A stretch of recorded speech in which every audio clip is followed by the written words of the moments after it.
Meditation YouTube channel में आप सभी दर्शकों का बहुत बहुत स्वागत है। मित्रों, बहुत ही प्रसन्नता भरा समाचार है कि मंत्र मेडिटेशन यूट्यूब चैनल के हाउ टू जज the timing of the marriage video 10,000 से ज़्यादा व्यूवर्स क्रॉस कर गया कुछ ही दिनों में। ये आपका प्रेम है, आपका स्नेह है। मित्रों, हमारी ये ज्ञान यात्रा जो चल रही है, इसी की एक महत्वपूर्ण कड़ी आज हम और शामिल करने जा रहे हैं। मित्रों, इससे पहले मंत्र मेडिटेशन यूट्यूब चैनल पर अभी हमने एक वीडियो बनाया था, मणासन ग्रह। वैदिक ज्योतिष में मणासन ग्रहों का किस प्रकार से फलित किया जाता है वो आपको पिछले वीडियो में बताया था। मैंने आपसे वादा किया था पिछले वीडियो में कि इसके उपाय क्या होते हैं वो मैं आपको अगले वीडियो में बताऊंगा। तो मित्रों, आज का वीडियो समर्पित है मणासन ग्रहों की रेमेडी पर। मणासन ग्रहों का सबसे सक्षम, सबसे सटीक उपाय क्या हो सकता है वो आज हम प्रस्तुत करने जा रहे हैं। मित्रों, यदि आपने अभी तक हमारा ये चैनल को सब्सक्राइब नहीं किया है तो आप इस चैनल को सब्सक्राइब कर लें।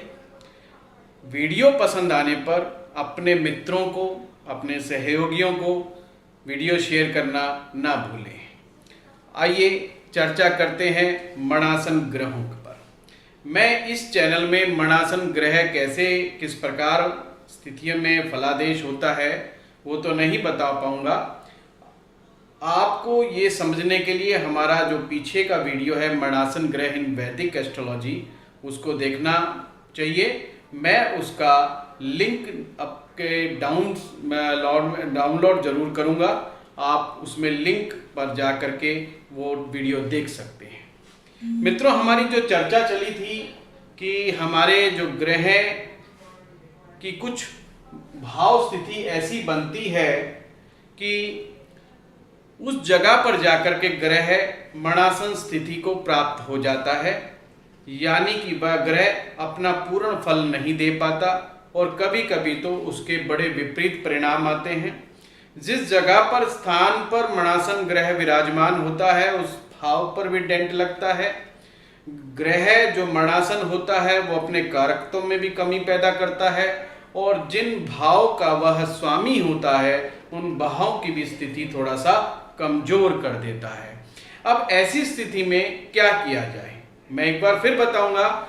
यदि शनि ग्रह प्रथम भाव में है, फर्स्ट हाउस में है, तो ये शनि की मणासन स्थिति है। यदि गुरु तीसरे भाव में है तो ये गुरु की मणासन स्थिति है।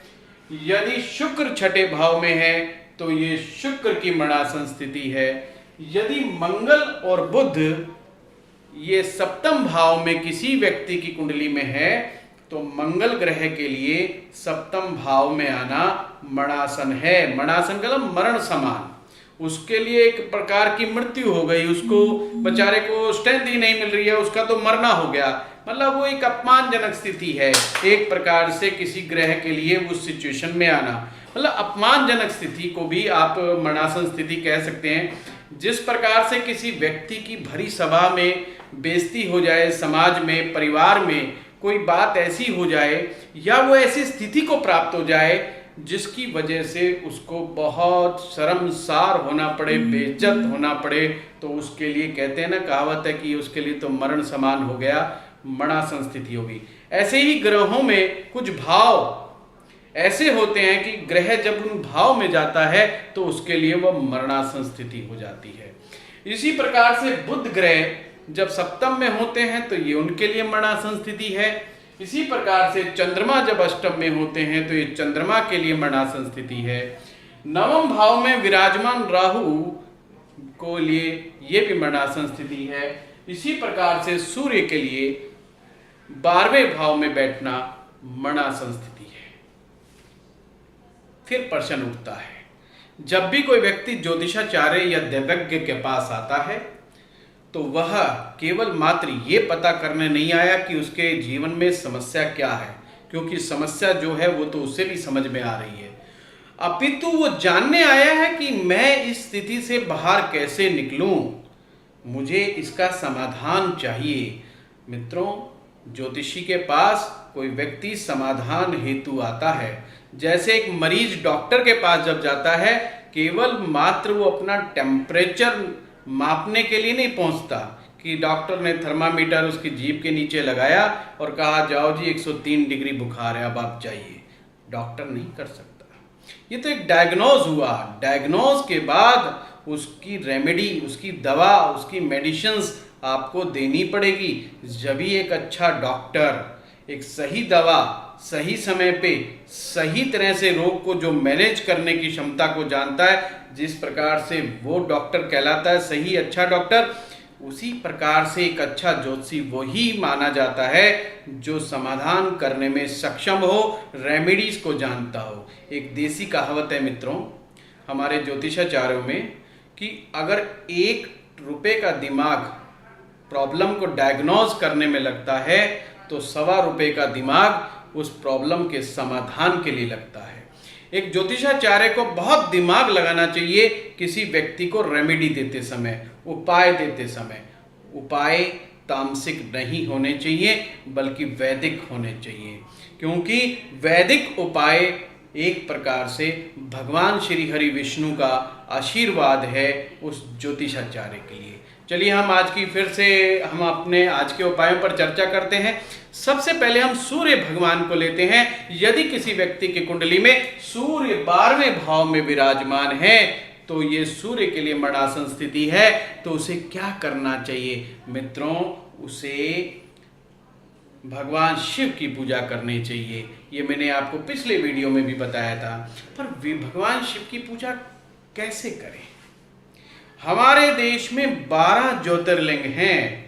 12 ज्योतिर्लिंग हमारे देश में विराजमान है। भगवान शिव उन पर कृपा बरसाते हैं। बहुत बड़े शक्ति पुंज हैं, शक्ति पीठ हैं, एक प्रकार से शैव शक्ति केंद्र हैं वो। यदि किसी व्यक्ति की कुंडली में 12वें भाव में सूर्य है, वो मणासन स्थिति में है, तो ऐसे व्यक्ति को रामेश्वरम ज्योतिर्लिंग की यात्रा करनी चाहिए। रामेश्वरम ज्योतिर्लिंग के दर्शन करने चाहिए और वहां पर जाकर के रुद्राभिषेक करवाना ना भूलें। किसी भी व्यक्ति की कुंडली में आज जो मैं बताने जा रहा हूं, अगर कोई भी ग्रह मणासन स्थिति को प्राप्त है तो घबराएं नहीं, अपितु उसका उपाय करें। जो मैं ज्योतिर्लिंग बताऊंगा, जिस ग्रह के अनुसार आपको उन ज्योतिर्लिंगों की यात्रा करनी है, वहां पर दर्शन करने हैं तथा वहां पर रुद्राभिषेक करवाना नहीं भूलना। और प्रत्येक वर्ष ऐसे जातक को जाना चाहिए। जो भी ग्रह उसका मणासन है, आप देखेंगे वह ग्रह भगवान शिव के आशीर्वाद से अच्छा शुभ फल प्रदायी हो गया है। जो कारकत्व में कमी आई थी वो कमी भी पूरी हो गई है। अब हम आगे बढ़ेंगे। आपने केवल मात्र यही नहीं करना, अपितु प्रत्येक शिवलिंग के, प्रत्येक ज्योतिर्लिंग के, 12 ज्योतिर्लिंग के अपना एक भगवान शिव का मंत्र है। उस मंत्र की चैंटिंग भी आपने करनी है डेली एक माला। और भगवान शिव की बड़े मनोभाव के साथ आप पूजा उपासना करें, अद्भुत लाभ होगा। इसी प्रकार से चंद्रमा को लेते हैं। यदि किसी व्यक्ति की कुंडली में चंद्रमा अष्टम भावगत है तो वह चंद्रमा के लिए मणासन स्थिति है। ऐसे में उस व्यक्ति को सोमनाथ, जो कि गुजरात में है, सोमनाथ ज्योतिर्लिंग की यात्रा करनी चाहिए, दर्शन करने चाहिए एवं वहां पर रुद्राभिषेक करना चाहिए। इसी प्रकार से मंगल ग्रह यदि किसी के सप्तम भाव में है तो यह मंगल के लिए मणासन स्थिति है। ऐसे में उसे भीमा शंकर ज्योतिर्लिंग की यात्रा करनी चाहिए, दर्शन करने चाहिए, वहां पर रुद्राभिषेक करवाना चाहिए। इसी प्रकार से बुध ग्रह यदि सप्तम भाव में है तो उसे मल्लिकार्जुन ज्योतिर्लिंग की यात्रा करनी चाहिए, दर्शन करने चाहिए एवं रुद्राभिषेक करवाना चाहिए तथा मल्लिकार्जुन स्थान का, उस जगह का, उस शिवलिंग का जो शिव मंत्र है उसकी एक चैंटिंग, एक माला अवश्य करनी चाहिए डेली। गुरु ग्रह जब तीसरे भाव में होते हैं तो मणासन स्थिति है। गुरु के लिए आपको ओंकारेश्वर जाना चाहिए। इसी प्रकार से शुक्र ग्रह किसी व्यक्ति के यदि छठे भाव में बैठे हैं तो यह शुक्र के लिए मणासन स्थिति है। उन्हें त्र्यंबकेश्वर बहुत प्रसिद्ध है, वहां पर लोग काल सर्प योग की पूजा के लिए भी जाते हैं। मित्रों, जब राहु और केतु के बीच में समस्त ग्रह आ जाते हैं तो वो एक प्रकार का काल सर्प योग बनता है। उसकी शांति के लिए, काल सर्प योग शांति के लिए भी लोग त्र्यंबकेश्वर जाकर के पूजा कराते हैं। वहां पर शिवलिंग में ब्रह्मा, विष्णु, महेश तीनों देव एक साथ शिवलिंग के रूप में विराजमान है। बड़ा ही अद्भुत है। वहां पर रुद्राभिषेक करवाना ना भूलें। इसी प्रकार से शनि ग्रह यदि फर्स्ट हाउस में है तो यह मरणासन स्थिति है शनि ग्रह के लिए। अतः महाकाल जाना ना भूलें। महाकाल उज्जैन में है, मध्य प्रदेश में है। वहां जाइए, दर्शन कीजिए और रुद्राभिषेक करवाना कतई ना भूलें। मित्रों, अद्भुत लाभ होगा। शनि ग्रह के नेगेटिव परिणाम समाप्त होंगे। यदि राहु नवम में है तो यह राहु के लिए बड़ी ही नेगेटिव स्थिति है। यहाँ पर बैठा हुआ राहु व्यक्ति को धर्म भ्रष्ट करता है, मति भ्रष्ट करता है और भाग्य में अवरोध पैदा करता है। अतः ऐसे में नागेश्वर की यात्रा करें। यदि किसी व्यक्ति की कुंडली में केतु ग्रह खराब है, केतु की मणासन स्थिति तो नहीं बताई गई, परंतु यदि केतु ग्रह आपकी कुंडली में खराब है तो उसे काशी विश्वनाथ, मोक्ष की नगरी बनारस, काशी विश्वनाथ, भगवान विश्वनाथ के दर्शन करने चाहिए। वहां पर रुद्राभिषेक करवाना चाहिए और विश्वनाथ का मंत्र जाप भी अवश्य करना चाहिए।